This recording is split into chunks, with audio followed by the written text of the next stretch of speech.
Assalamu alaikum. By the name of Allah, the most gracious, the most merciful. This speech is from the General Federation of Trade Unions. The Israeli blockade has led to the collapse of many labor sectors, and the workers' segment was a primary target of the occupation.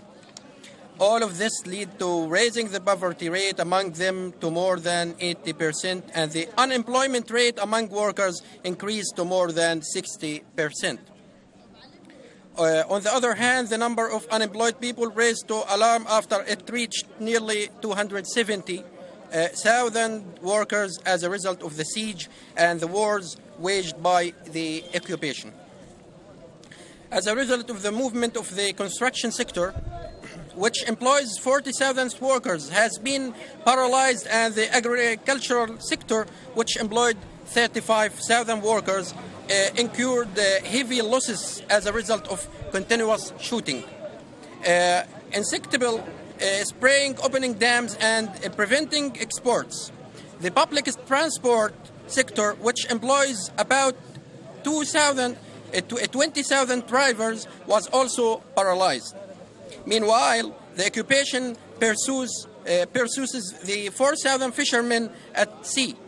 It prevents them from sailing within the distance allowed to work in accordance with international agreements, and confiscates their boats and arrests them.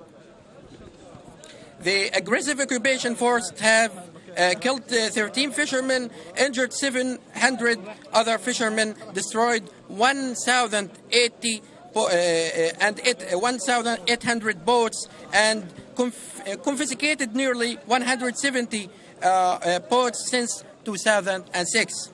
And the occupation still prevents the entry of boat engines, spare parts, and fiberglasses. What the occupation does is like the slow death of 2 million people who dream of life as the people of the world dream of. Gaza's people want the occupation to lift its heavy hand from them and allow the entry of goods and basic commodities that are the lifeline which the occupation is trying to cut. However, the occupation refuses to do nothing but transcend international and humanitarian resolutions and reject the requirements imposed on it as an occupying authority by providing the life requirements of the occupied people. We in Gaza, Palestine General Federation of Trade Union, and in the front of the siege, affirm the following.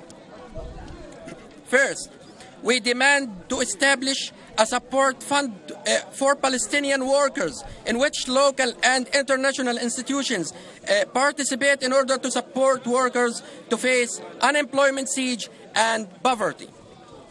Second, we call on international institutions and the human rights organizations to pay attention to the catastrophic human suffering in Gaza and work hard to alleviate the suffering of families, and send international delegations to stand on the scale of the disaster and the resulting effects, especially what the poorest labor families are exposed to as a result of the siege.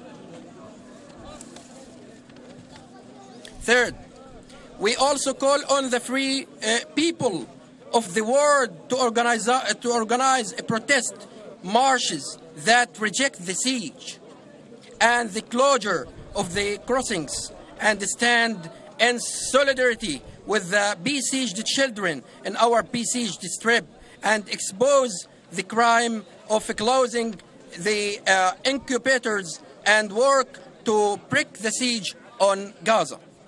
4.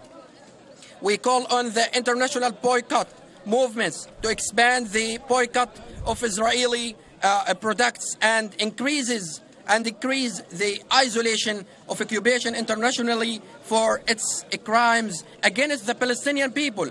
And we call on Arab and international labor organizations and unions to participate in the campaign to organize the widest boycott of the occupation. Fifth, we wonder about the role of the United Nations and the UN Security Council in the catastrophic human tragedy caused by the occupation in Gaza, and the absence of their role in holding the occupation accountable for its crimes.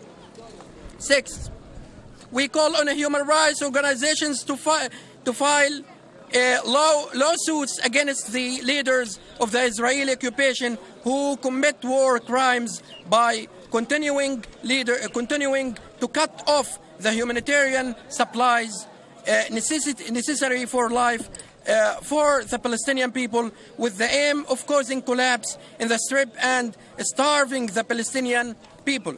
Seventh, we warn that the humanitarian situation may explode at any moment and get out of control because the number of poor families has increased. Medicine and food have run out from the stores, and the number of families sleeping hungry has increased. Thousands of Gazans are without any source of income, and hundreds of homes destroyed since 2014 have not been built, and their families are still homeless. Eighth, we demand a speedy start of reconstruction of what was destroyed by the occupation during the recent aggression to alleviate the catastrophic living conditions.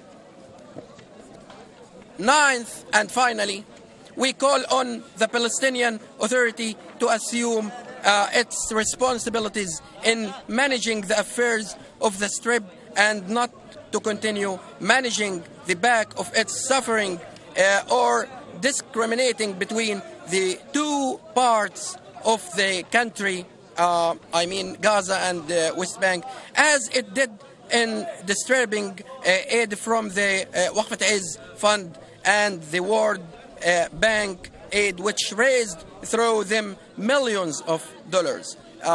Thank you all. Gaza Palestine General Federation of Trade Union, Gaza Strip.